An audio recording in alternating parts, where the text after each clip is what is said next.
Hello everyone, welcome back to practice mock. So कैसे हो guys आप सब? उम्मीद करते हैं आप सब बहुत अच्छे होंगे, मस्त होंगे और आप सबकी तैयारी बहुत अच्छी चल रही होगी। दोस्तों अगर आपको ध्यान होगा तो लास्ट क्लास में हमने एक वीडियो बनाया था काइनेमेटिक इंडिटरमिनेसी पे कि किस तरीके से आपको काइनेमेटिक इंडिटरमिनेसी या फिर डिग्री ऑफ फ्रीडम काउंट करना है। ठीक है, तो उसमें भी हमने सबसे पहले बात स्टार्ट किया था फ्रेम के लिए। देखो, अगर फ्रेम के केस में अगर आपको ये समझ में आ जाता है किस तरीके से आपको डिग्री ऑफ फ्रीडम काउंट करना है, तो बीम और ट्रस के केस में बहुत ही सिंपल हो जाएगा। बहुत थोड़ा सा चेंज हो जाएगा ट्रस वाले केस में, तो उसको आप आसानी से समझ पाओगे। लेकिन अगर आपने एक बार फ्रेम को ढंग से समझ लिया तो फिर ये चीज़ें काफ़ी आसान हो जाएगी। तो फ्रेम वाले में मैंने आपको 2 वीडियो बना दिया था, जिसमें हमने पहले वीडियो में कुछ बेसिक बात किया था कि किस तरीके से आपको ज्वाइंट किन पॉइंट को आपको ज्वाइंट कंसीडर करना है, किस तरीके से आपको काउंटिंग करनी है। और लास्ट वाले वीडियो में हमने आपको बताया था कि कुछ एग्जाम्पल के थ्रू मैंने आपको दिखाया था कि किस तरीके से अगर आप फार्मूले से जाओगे तो कहीं कहीं कुछ केस में जहाँ पे स्ट्रक्चर में ब्रेसिंग यूज हुआ होगा वहाँ पे क्या होगा, वहाँ पे आपका आंसर गलत आ सकता है। इसलिए आपको काउंटिंग करने आनी चाहिए डीके के केस में। ठीक है, मैंने आपको बताया था डीके आपको क्या करना चाहिए, हर एक इंडिविजुअल ज्वाइंट का डीके आपको काउंट करने आना चाहिए। ठीक है, दूसरी बात है अगर आपको सिंपल स्ट्रक्चर में फिर तो ठीक है, फिर तो आप फार्मूले से कर सकते हो, अदरवाइज आपको क्या करना होगा, काउंटिंग आनी चाहिए। तो ये बात हमने बताया था किसका, फ्रेम के केस में हमने 1-2 एग्जाम्पल भी देखा था। ये वाला लास्ट एग्जाम्पल था। ठीक है, आप लास्ट एग्जाम्पल पर अगर आ जाओ, ये मैंने आपको लास्ट एग्जांपल दिखाया था जिसमें मैंने आपको फार्मूले के थ्रू आपको डीके निकाल के दिखाया था कि डीके केवल 1 आ रहा था, जो कि गलत था। उसके बाद मैंने क्या किया था, आपको डीके निकाला था इंडिविजुअल जॉइंट पे जाके काउंटिंग करके जितने भी इंडिपेंडेंट डिस्प्लेसमेंट होगा उसको अपन क्या करते हैं, इंडिविजुअल जॉइंट पे जाके काउंट किए थे। ठीक है, तो इसी से हम आगे शुरू करेंगे। कुछ और एग्जाम्पल अपने पास है, फिर हम देखेंगे अगर स्ट्रक्चर में रिलीज आ जाएंगे। ठीक है, रिलीज स्ट्रक्चर होगा तो उसमें किस तरीके से काउंटिंग होगी और फार्मूले में क्या चेंज होगा, ये सारी बात हम यहाँ पे करने वाले हैं। ठीक है, तो देखो सबसे पहले हम यही से शुरू करते हैं। ठीक है, आज का डिस्कशन हम यही से शुरू करेंगे कि एक बार फिर से हम इसी एग्जांपल को एक बार हम फिर से कंसीडर करें जल्दी से, अगर इस बात को समझा जाए। तो मैंने आपको 3 एग्जांपल दिखाया था। पहले आपके पास एक सिंपल फ्रेम था, आपसे मैंने इसका डीके निकलवाया था। दूसरे केस में क्या था, आपसे मैंने इसका डीके निकलवाया था। यहां पे एक और मेंबर आपका ऐड हो गया था। और तीसरे में क्या था, तीसरे में आपने इसका डीके निकाला था।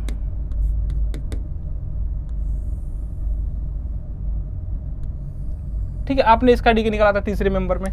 अब इन 3 का क्या था, ये देखो, ये क्या, ये एक मेंबर था, लेकिन ये मेंबर किस तरीके से ऐड कर रहा है, ये member as a bracing add कर रहा है। इसमें भी क्या कर रहा है, ये दोनों member as a bracing add कर रहा है। ठीक है, और इसकी वजह से डीके का वैल्यू जो था फार्मूले जो जब हम फार्मूले से निकाले थे वो वैल्यू अलग आ जा रही थी। क्यों आ रही थी इसकी बात एक बार हम वापस से जल्दी से करते हैं।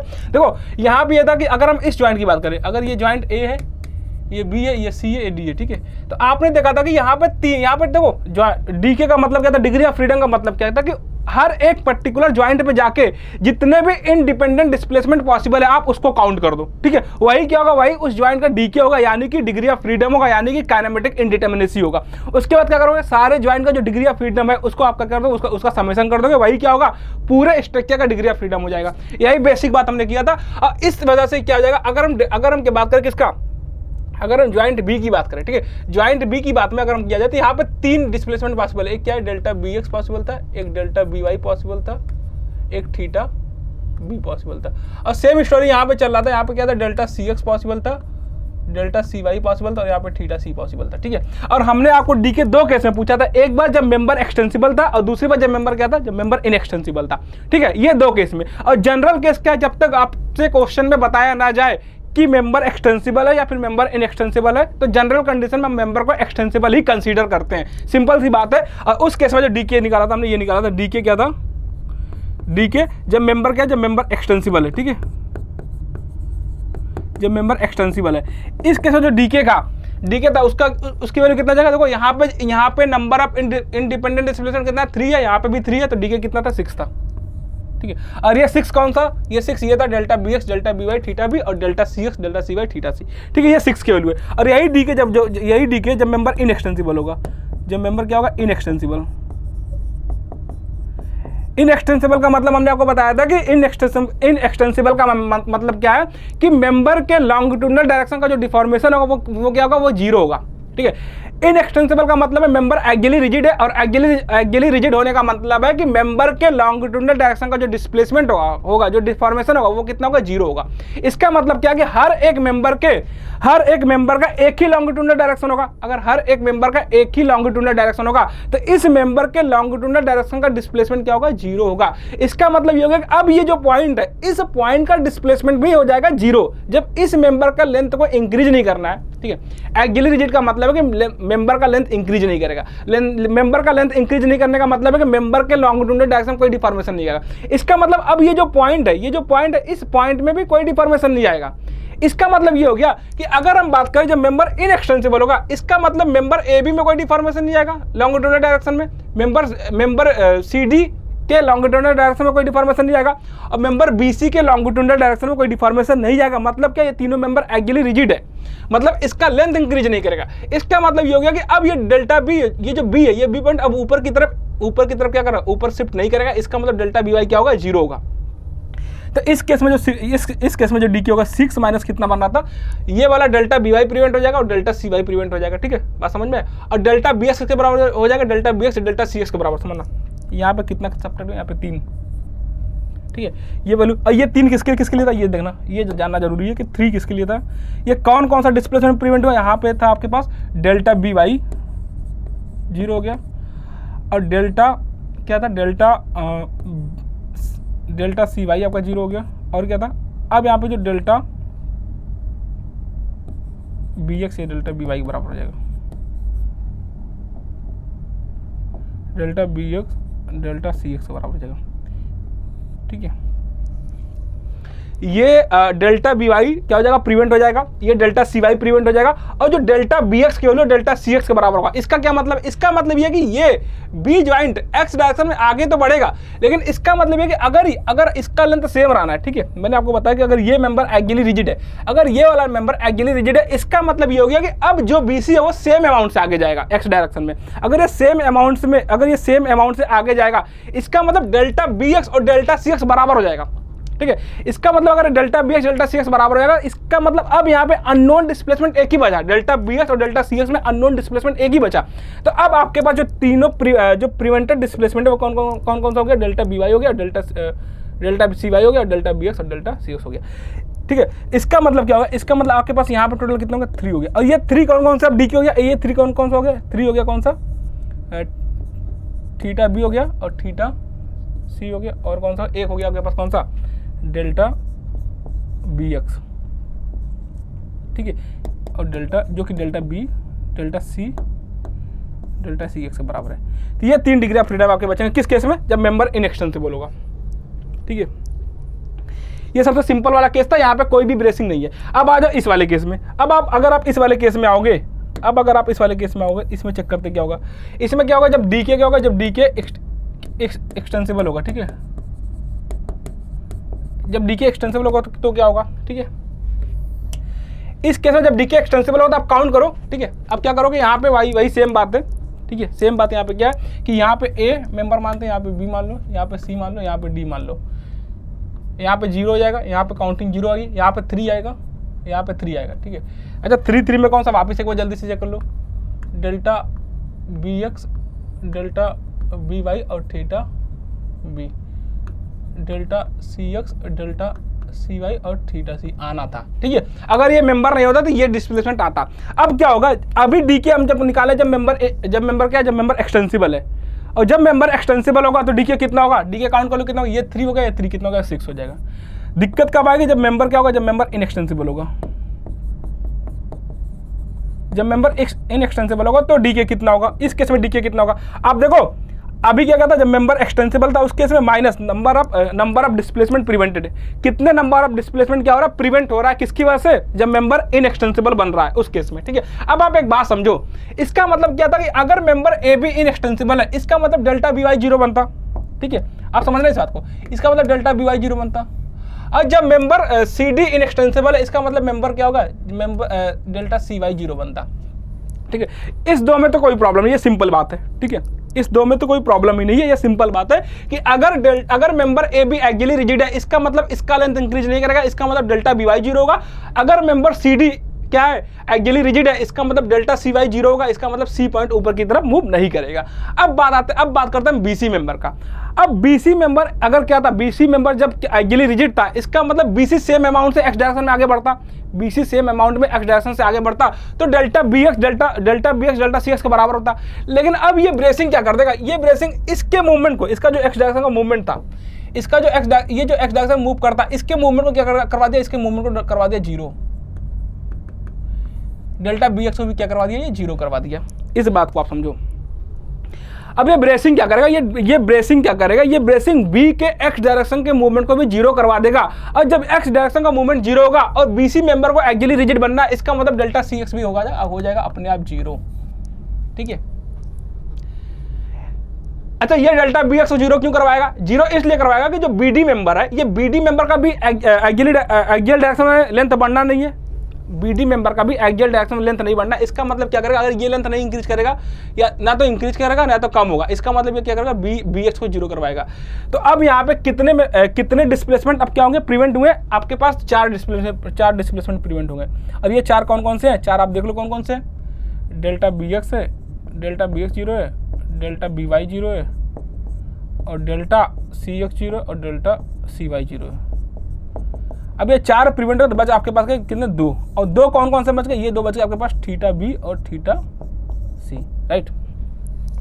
ये बात है यहाँ पे कि डी के दो बच गए। अब अगर इसी में आप फार्मूले से जाओगे तो क्या करोगे, अच्छा एक बार इसको भी चेक कर लो, एक बार पहले इसको भी चेक कर लो, ठीक है। इसका डी के कितना हो जाएगा, पहला केस में जब क्या होगा, मेंबर एक्सटेंसिबल होगा, जब मेंबर एक्सटेंसिबल हो कितना बनता है, वही बनता, यहाँ पे 3 बनता है। अगर हम इसको ए माने, इसको बी माने, इसको सी और इसको डी, यहाँ पे कितना, 3 यहाँ पे, 3 यहाँ पे, 3 यहाँ बनता और 3 यहाँ बनता, 6 बनते, ठीक है। और जब मेंबर क्या था, जब मेंबर इनएक्सटेंसिबल था, और जब मेंबर इनएक्सटेंसिबल था, 6 minus number of displacement prevented. अभी भी नंबर ऑफ डिस्प्लेसमेंट प्रिवेंटेड कितना होगा, वही होगा, कौन कौन सा, डेल्टा बी एक्स जीरो होगा, यहाँ पे भी क्या क्या जीरो होगा, डेल्टा बी एक्स जीरो बनेगा, डेल्टा बी वाई जीरो बनेगा, और यहाँ पे डेल्टा सी एक्स जीरो बनेगा और डेल्टा सी वाई जीरो बनेगा, ठीक है। इसका मतलब अभी भी क्या है, अभी भी प्रिवेंटेड डिस्प्लेसमेंट 4 ही है। अगर अभी भी प्रिवेंटेड डिस्प्लेसमेंट 4 है तो ये -4 हो जाएगा, और इसका भी आंसर रहेगा 2। और 2 कौन कौन सा, ये थीटा बी और थीटा सी, ठीक है। बात यहाँ पे समझने वाली यही थी कि इस केस में देखो, अब इस केस में अगर आप फार्मूला यूज करोगे, फार्मूले में क्या था, फार्मूले में ये था कि डीके तो सही आएगा, 3c माइनस आर करोगे, डीके का वैल्यू 3 और 2 कितने, 3j माइनस आर अगर आप करोगे, यहाँ पे अगर आप फार्मूले से यहाँ पे 3j माइनस आर का कोई दिक्कत नहीं, 3j माइनस आर कर दो, जे के वैल्यू 2 पुट कर दो, सॉरी 4 पुट कर दो, आर के वैल्यू 6 पुट कर दो, आ जाएगा 6, कोई दिक्कत नहीं, 6 सेम है, ठीक है। लेकिन जब आप किसमें, इनएक्सटेंसिबल के केस में नंबर ऑफ मेंबर सब्ट्रैक्ट करोगे तो क्या हो जाएगा, इस 6 में से कितने मेंबर आपके पास है, एक ये, 2 3 4 5 मेंबर आ रहा है। इसका मतलब अगर आप नंबर ऑफ मेंबर सब्ट्रैक्ट कर दिए 6 में से, इसका मतलब 6 माइनस 5 क्या आ जाएगा, 1 आ जाएगा, जो कि गलत होगा, ठीक है। और इसी की बात हमने लास्ट क्लास में किया था, ठीक है। यही सारे एग्जांपल हमने लास्ट वाले क्लास में करे थे कि यहाँ पे क्या हो रहा था, अगर आप फार्मूले से जाओगे तो 6 माइनस 4 की वैल्यू कितना हो जाएगी, 1 हो जाएगी, जो कि गलत है। क्यों, क्योंकि डी के वैल्यू जो कितना होगा, डी के वैल्यू 2 होगा, कितना, थीटा बी और थीटा सी, ठीक है, समझ में आया। इसमें से जो चार डिस्प्लेसमेंट प्रिवेंटेड है वो कौन कौन सा होगा, डेल्टा बी एक्स जीरो हो गया, डेल्टा बी वाई जीरो हो गया, delta c zero, delta c y हो गया, केवल 2 ही बचेंगे, कौन सा, थीटा बी थीटा सी। यहाँ तक बात सिंपल था, ठीक है। अब बात करते हैं इस मेंबर की, ठीक है।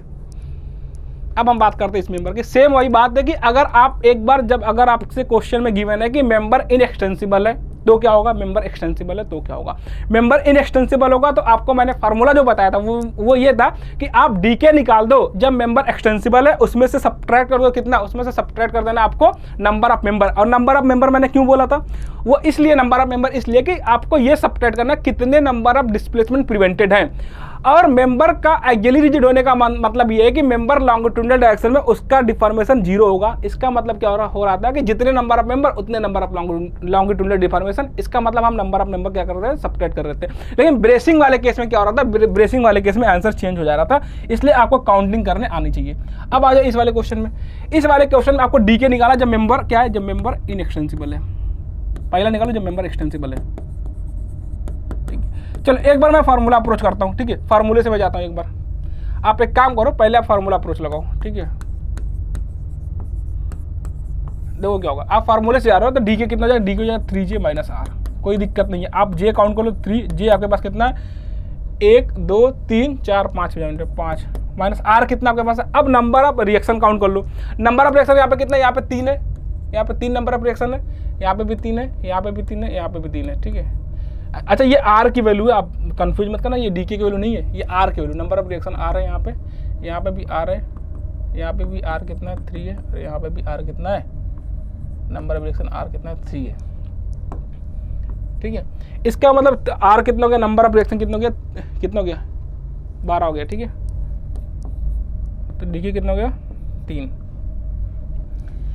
अगर आपके पास जब मेंबर क्या था, जब मेंबर इनएक्सटेंसिबल था तो 3j माइनस आर करना था, सिंपल सी बात है। 3j माइनस आर में जे कितना है, जे क्या है, जे है नंबर ऑफ ज्वाइंट है, आर क्या नंबर ऑफ एक्सटर्नल रिएक्शन है। आपको जे काउंट करने आना चाहिए और आर काउंट करने आना चाहिए, सिंपल आप फार्मूले में पुट कर दो कि जे की वैल्यू आर की वैल्यू। तो जे कितना था, जे आपके पास कितने ज्वाइंट है, 1 2 3 2 5 5 ज्वाइंट है। आर की वैल्यू कितना है, 3 यहाँ पे 3 यहाँ पे 3 यहाँ पे 3 यहाँ पे, कितना 3 4 3 4 3 12, ये हो गया 15 में से 12 गया 3 आ गया, ठीक है।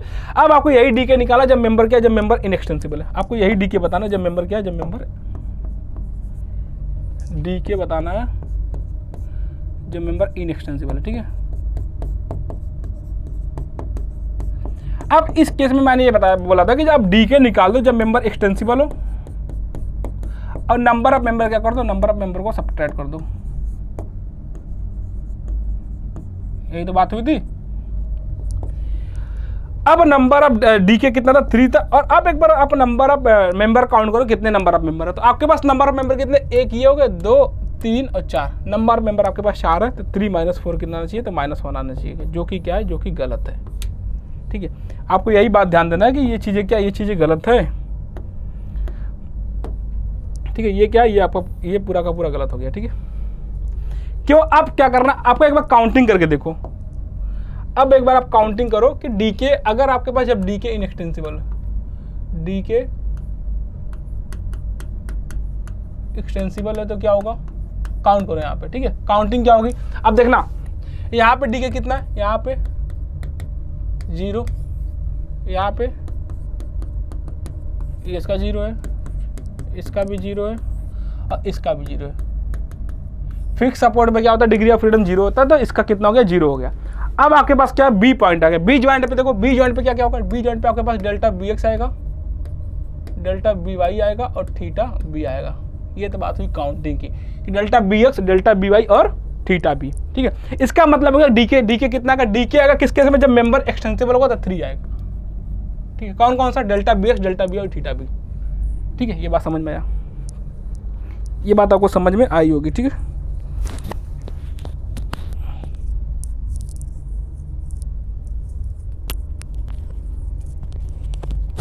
चलो चेक करना, ठीक है। अब ये बात समझ में आई होगी कि डी के कितना आएगा, 3 आएगा। 3 कौन कौन सा, 3 आप चेक कर लो, डेल्टा बी एक्स है, डेल्टा बी वाई है और थीटा बी है, ठीक है। लेकिन जब मेंबर इनएक्सटेंसिबल होगा तो क्या होगा, आप चेक करना। जब मेंबर इनएक्सटेंसिबल होगा डी के क्या होगा, जब मेंबर इनएक्सटेंसिबल है, ठीक है। अब आपके पास डी के कितना, 3 minus number of displacement prevented, ठीक है। अब आपके पास कौन कौन सा डिस्प्लेसमेंट प्रिवेंट होगा, एक तो आपका डेल्टा बी एक्स प्रिवेंट हो जाएगा, ठीक है। यहाँ पे एक तो डेल्टा बी एक्स प्रिवेंट हो जाएगा, ये वाला 0 होगा, और एक डेल्टा बी वाई प्रिवेंट होगा, ठीक है। यही 3 डिस्प्लेसमेंट थे आपके पास। और कौन से प्रिवेंट हो गए, अगर मेंबर इनएक्सटेंसिबल बना, इसका मतलब ये हो गया कि मेंबर ए बी इनएक्सटेंसिबल है और मेंबर बी सी इनएक्सटेंसिबल है। इसका मतलब डेल्टा बी एक्स 0 होगा और डेल्टा बी वाई 0 क्यों होगा, जब ये दोनों मेंबर इनएक्सटेंसिबल है तो डेल्टा बी वाई भी 0 होगा। इसका मतलब 2 क्या करेंगे, 2 हम यहाँ पे सब्ट्रैक्ट कर देंगे। और 2 किसके किसके लिए, ये कौन कौन सा डिस्प्लेसमेंट सब्ट्रैक्ट हुआ, ये हुआ कौन सा, डेल्टा बी एक्स और डेल्टा बी वाई, ठीक है। और आपके पास बच कितने का, बच गए 1, और ये 1 किसके लिए, ये 1 है थीटा बी केवल, ठीक है। इसका मतलब डी के कितना आना चाहिए था, डी के आना चाहिए था इनएक्सटेंसिबल के केस में 1, ठीक है। और यहाँ पे कितना आ रहा था आपके पास माइनस। तो नंबर ऑफ मेंबर कितने सब्ट्रैक्ट होंगे, 4 नहीं, कितने अभी यहाँ पे 2 सब्ट्रैक्ट होगा, ठीक है। तो ये बात हमने बताया था कि जब मेंबर इनएक्सटेंसिबल होगा तो किस तरीके से आपको डी के बताना है। और अगर मेंबर में अगर मेंबर में ब्रेसिंग यूज हुआ होगा या कुछ इस तरीके से स्ट्रक्चर बनेगा तो आपको क्या करना पड़ेगा, इंडिविजुअल काउंटिंग जाके आपको करनी पड़ेगी, अदरवाइज अगर आप फार्मूले से जाओगे तो आंसर गलत हो जाएगा। ठीक है, तो अब एक बार आप क्या करो, एक बार आप अगला क्वेश्चन चेक कर लो।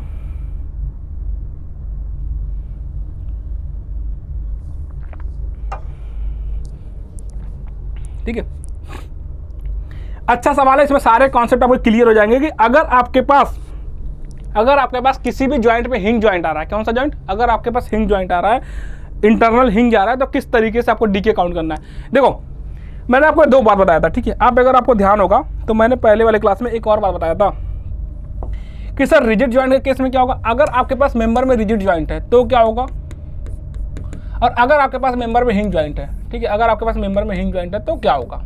ठीक है, तो देखो अगर आपके पास रिजिड ज्वाइंट है, अगर आपके पास ये हिंज है तो कितने नंबर ऑफ डिस्प्लेसमेंट होंगे, अगर आपके पास रिजिड ज्वाइंट है तो रिजिड ज्वाइंट पे कितने नंबर ऑफ डिस्प्लेसमेंट होंगे। हमने 2 बार बताया था आपको। ठीक है, तो देखना रिजिड ज्वाइंट का मतलब क्या था, मैंने आपको बताया था रिजिड ज्वाइंट का मतलब ये है कि वो जो ज्वाइंट पे, उस ज्वाइंट में जितने भी मेंबर मीट कर रहे होंगे वो सारे मेंबर सेम एंगल से रोटेट होंगे। समझ रहे हैं इस बात को। रिजिड ज्वाइंट की प्रॉपर्टी ये है कि रिजिड ज्वाइंट पे जितने भी मेंबर आके मीट कर रहे होंगे वो सारे मेंबर सेम एंगल से रोटेट करते हैं, जबकि हिंज ज्वाइंट पे जितने भी मेंबर आके मीट कर रहे होंगे वो सारे मेंबर अलग अलग एंगल से रोटेट कर रहे होते हैं। इसका मतलब ये हो गया कि अगर हम इस ज्वाइंट की बात करें, अगर हम इस ज्वाइंट की बात करें, अगर ये रिजिड ज्वाइंट है, कौन सा ज्वाइंट है, अगर ये आपके पास रिजिड ज्वाइंट है। ठीक है, तो अगर ये रिजिड ज्वाइंट में किसी भी रीजन से अगर यहाँ पे डिस्प्लेसमेंट आएगा इस ज्वाइंट पे, तो डिस्प्लेसमेंट कुछ इस तरीके से होगा। ठीक है, डिस्प्लेसमेंट कुछ इस तरीके से होगा कि इस ज्वाइंट पे जो एंगल बनेगा ना वो रोटेशन के पहले और रोटेशन के बाद का एंगल सेम होगा। मतलब देखो ना, इसका मतलब ये था कि इस ज्वाइंट में रोटेशन के पहले का एंगल क्या था, ये था। ठीक है, इस पर्टिकुलर ज्वाइंट में रोटेशन के पहले का जो एंगल था, ठीक है, रोटेशन के पहले का एंगल ये वाला था, कितना था 90 डिग्री। तो रोटेशन का पहले एंगल कितना था 90 डिग्री, और आफ्टर द रोटेशन के बाद जो एंगल बन रहा है वो कितना बन रहा है, रोटेशन के बाद जो एंगल बन रहा है वो अभी भी क्या बन रहा है, 90 डिग्री ही बन रहा है। आफ्टर द रोटेशन जो एंगल बन रहा है ये वाला एंगल, या आप बोल सकते हो इन दोनों के टेंजेंट के बीच का जो एंगल है, आपने टेंजेंट ड्रॉ किया यहाँ से। ठीक है, इसके टेंजेंट के बीच का जो एंगल है अभी भी 90 डिग्री है। और अगर रोटेशन के पहले और रोटेशन के बाद का एंगल सेम है, इसका मतलब ये होगा कि जो उस ज्वाइंट पे जितने भी मेंबर मीट कर रहे हैं वो सारे मेंबर सेम एंगल से रोटेट करेंगे। इस बात को इस तरीके से समझना। मान लो आपके पास रिजिड ज्वाइंट है। ठीक है, इस बात को समझना। अगर ये आपके पास रिजिड ज्वाइंट है, इसका मतलब ये है कि अगर इस ज्वाइंट पे इन दोनों मेंबर के बीच का जो एंगल है 90 डिग्री है। ठीक है, अगर इसके बीच के एंगल 90 डिग्री है तो आफ्टर द रोटेशन ये दोनों एंगल अगर 90 डिग्री ही मेंटेन रखते हैं, अगर रोटेशन कुछ इस तरीके से हुआ और अभी भी एंगल दोनों के बीच का 90 डिग्री है, इसका मतलब ये वाला मेंबर और ये वाला मेंबर दोनों मेंबर सेम एंगल से रोटेट किए होंगे। ठीक है, बस यही कॉन्सेप्ट इसमें है कि रिजिड ज्वाइंट पे क्या होता है कि रोटेशन से पहले, ठीक है, और रोटेशन से बाद का एंगल सेम रहता है। अगर यहाँ पर रोटेशन के पहले का एंगल 90 डिग्री था, ये एंगल अगर आपके पास 90 डिग्री है, तो रोटेशन के बाद का भी अगर दोनों मेंबर पे आप टेंजेंट ड्रॉ करोगे, इन टेंजेंट के बीच का एंगल अभी भी 90 डिग्री रहा, इसका मतलब बस ये है ना कि दोनों मेंबर सेम एंगल से रोटेट किए। और दोनों मेंबर सेम एंगल से रोटेट किए, इसका मतलब अब यहाँ पे अननोन डिस्प्लेसमेंट, ये जो थीटा ए है और ये जो थीटा बी है, ठीक है, ये थीटा ए और थीटा बी सेम है। इसका मतलब अगर ये थीटा ए और थीटा बी सेम है, इसका मतलब इन दोनों में अननोन डिस्प्लेसमेंट एक ही हुआ। ठीक है, आप बात समझ रहे हैं इसका। मैं ये बोल रहा हूँ कि यहाँ पे थीटा ए थीटा बी सेम है, इसका मतलब अब इस ज्वाइंट का जो डिग्री ऑफ फ्रीडम होगा वो कितना होगा, वो 3 होगा। 3 कौन सा, 3 आपके पास डेल्टा बी एक्स होगा। अगर ये ज्वाइंट ए है, मान लेते अगर ये ज्वाइंट ए है ना, तो डेल्टा ए एक्स, ये delta A x, delta A Y और थीटा ए। ठीक है, इस ज्वाइंट का क्या हो जाएगा, डेल्टा। मतलब क्या, मतलब ये कि थीटा ए थीटा बी सेम है, इसका मतलब ये कितना, ये एक ही अननोन है। क्या, एक अननोन है।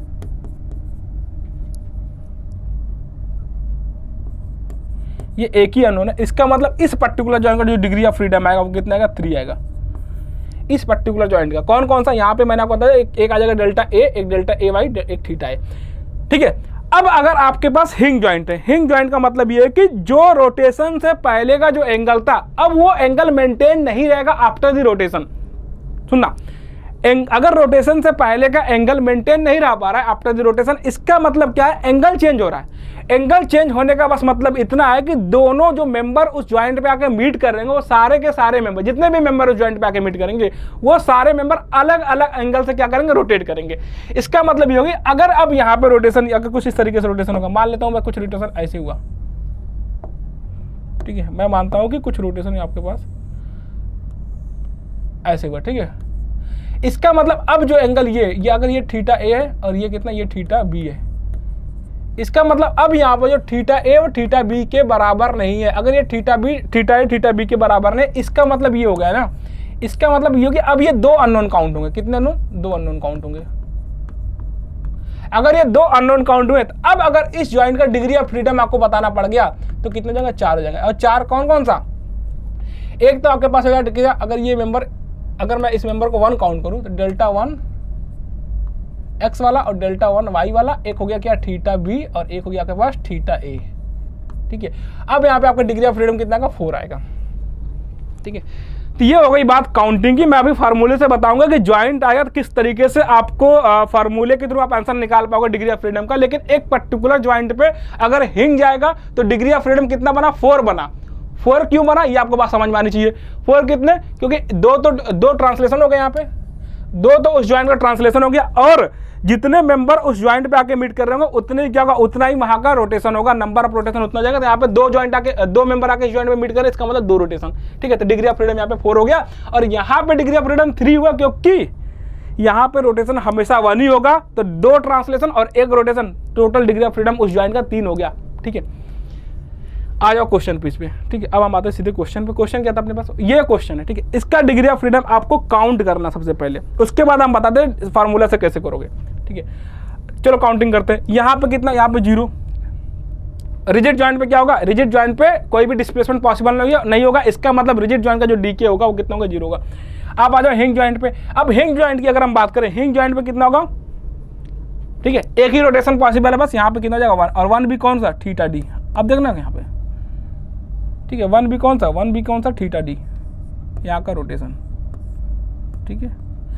यहाँ पे क्या है, यहाँ पे आपके पास क्या है, हिंज है, सॉरी रोलर है। रोलर पे कितना जाएगा, रोलर पे आपके पास 2 हो जाएंगे, और 2 कौन कौन से, 2 आपके पास कौन कौन से, एक तो हो जाएगा थीटा आई, और एक आपके पास क्या हो जाएगा, डेल्टा एक्स, डेल्टा आई एक्स, ठीक है, डेल्टा एक्स बोल दो। यहाँ पे चेक कर लो। अच्छा यहाँ पे कितना होगा डिग्री ऑफ फ्रीडम, यहाँ पे भी 2 होगा, सॉरी यहाँ पे 1 होगा। 1 कौन सा, अब 1 चेक करो कौन सा, डेल्टा एक्स होगा, ठीक है। ये बात समझ में आना चाहिए। यहाँ पे भी 1, यहाँ पे 2, यहाँ पे 1 कौन सा, डेल्टा एक्स, ठीक है। अब आ जाओ इस ज्वाइंट पे।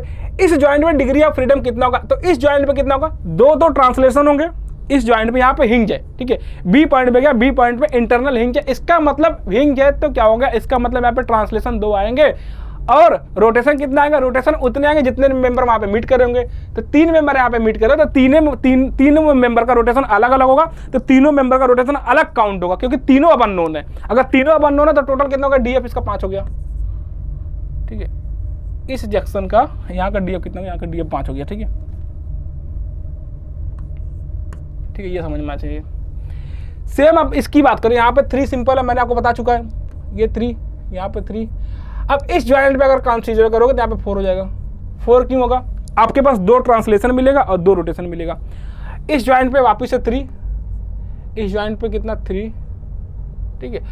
इस ज्वाइंट पे देखो, इस ज्वाइंट पे क्या मिलेगा, इस ज्वाइंट पे ट्रांसलेशन अभी भी 2 मिलेगा, बट अब रोटेशन कितना मिलेगा, 4 मेंबर है तो 4 रोटेशन मिलेगा, ठीक है। तो 4 तो 6 हो जाएंगे। यहाँ पे हिंज ज्वाइंट पे रोटेशन हमेशा एक ही मिलेगा, सॉरी रिजिड ज्वाइंट पे रोटेशन हमेशा एक ही मिलेगा। हिंज ज्वाइंट पे रोटेशन कितना मिलेगा, जितने मेंबर वहां पे मीट कर रहे होंगे।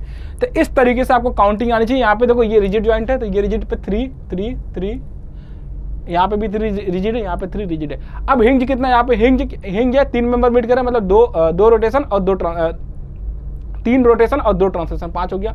यहाँ पे 4 रोटेशन 2 ट्रांसलेशन 6 हो गया। यहाँ पे कितना हो गया, यहाँ पे 2 रोटेशन और 2 ट्रांसलेशन 4 हो गया, ठीक है।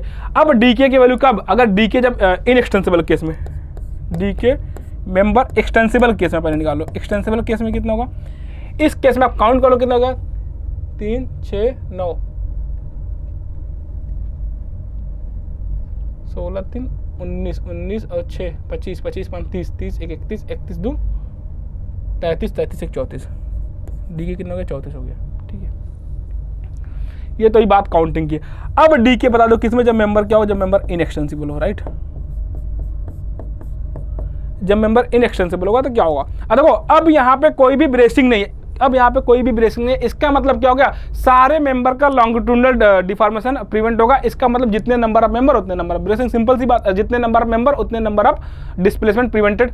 इसका मतलब हो गया कितना 34 माइनस कितने मेंबर आप काउंट कर लो, तो 1 2 3 4 5 6 7 8 9 10 11 12 13 14 14 मेंबर, तो 20 हो जाएगा। ठीक है, 2 2 4 2 6 2 8, ठीक है, 2 10 1 11 1 12 1 13 1 14 14 मेंबर, कितना जाएगा डी के कितना जाएगा 20 हो जाएगा। ठीक है, तो इस तरीके से आपको क्या आनी चाहिए, डी के की काउंटिंग आनी चाहिए अगर आपके पास इंटरनल हिंज आ रहा है तो।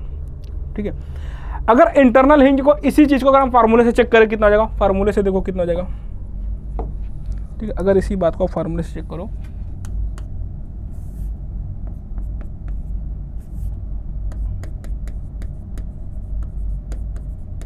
ठीक है, आपको फार्मूला से जाना है। तो मैंने आपको ये बताया था कि डी के का एक्सटेंसिबल केस में कितना हो जाएगा 3j माइनस आर।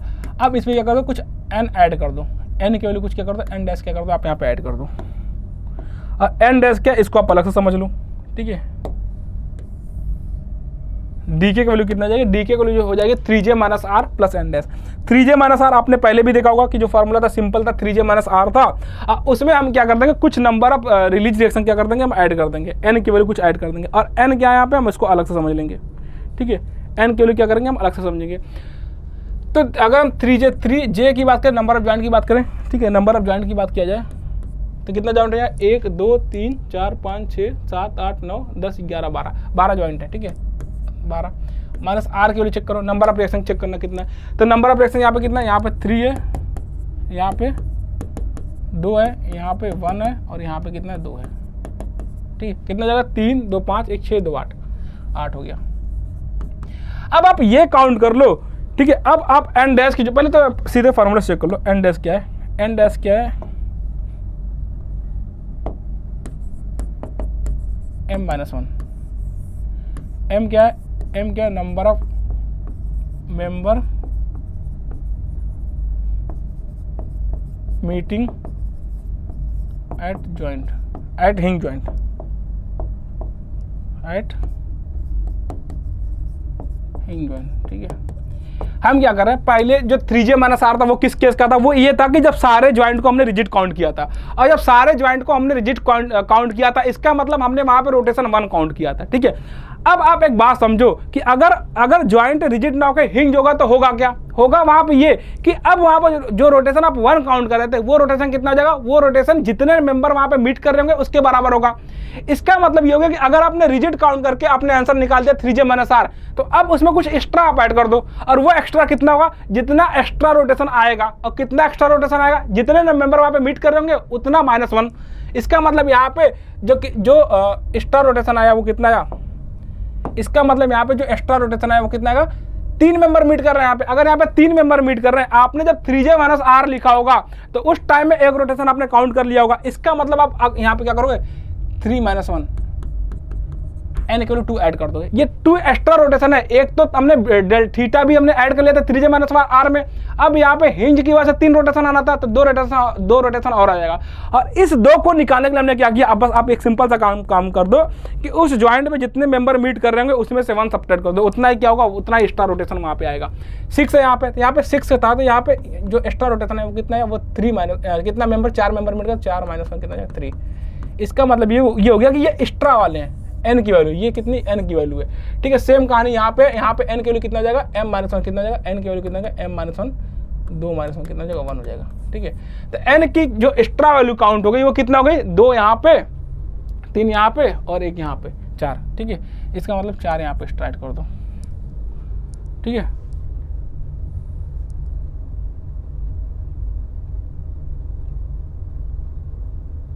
अच्छा एक यहाँ पे छूट गया ना, एक यहाँ पे छूट गया, n कितना था यहाँ पे, नहीं यहाँ पे 2 हो गया, 2 इसका हो गया, और इसका कितना हो गया 4 मेंबर मिट गया तो 3 इसका हो गया, और यहाँ पे 2 मेंबर मिट गया तो 1 इसका हो गया, तो कितना हो गया 3 2 5 1 6 हो गया ना, यहाँ पे 6 हो गया, ठीक है, ये 6 हो गए।